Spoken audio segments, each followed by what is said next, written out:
اللہ تعالیٰ ارشاد فرماتا ہے کہ المال والبنون زینت الحیات الدنیا، یہ مال اور تمہاری اولاد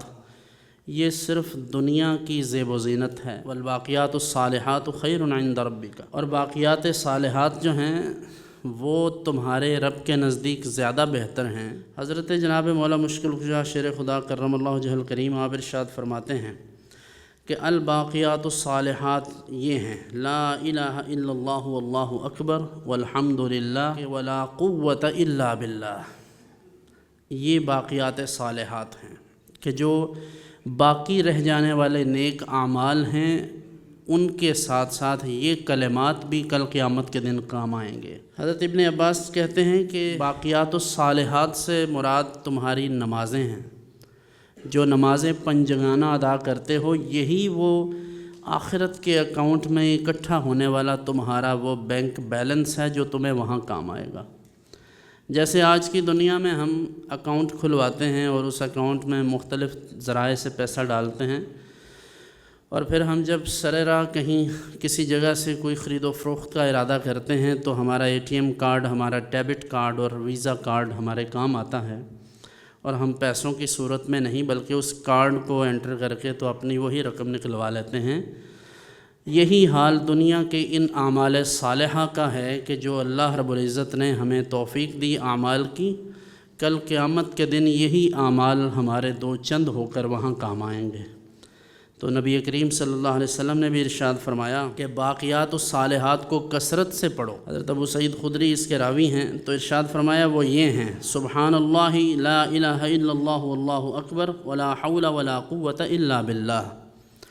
یہ وہ کلمات ہیں جن کے سبب آخرت کے اکاؤنٹ میں آپ کا بیلنس جمع ہوتا رہے گا اور کل قیامت کے دن یہ سب کام آئے گا۔ تو فرمایا یہ مال اور اولاد دنیا کی زیب و زینت ہیں۔ اس کا یہ مطلب نہیں ہے کہ مال اور اولاد کی بالکل مذمت ہو گئی ہے، بلکہ اس کا مقصد یہ ہے کہ وہ مال جو اللہ کی یاد سے غافل کرے، وہ اولاد جو اللہ اور اس کے رسول صلی اللہ علیہ وسلم کی محبت سے اور حضور علیہ السلام کی اطاعت سے غافل کرے، اس کی مذمت بیان کی جا رہی ہے۔ وگرنہ اچھی اولاد، نیک اولاد تو انسان کے مرنے کے بعد اس کے لیے ذریعہ نجات بن جاتی ہے، کیونکہ وَوَلَدٌ صَالِحٌ يَدْعُو لَهُ، یہ حدیث کے لفظ ہیں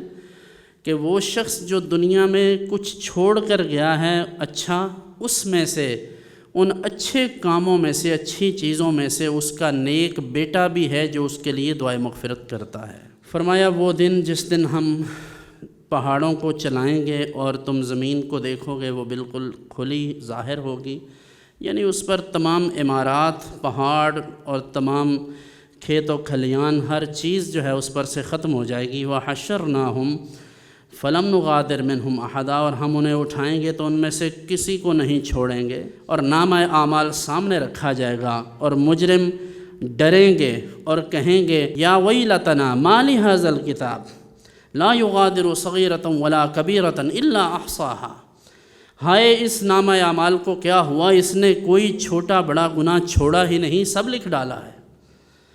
ووجدوا ما عملوا حاضرا،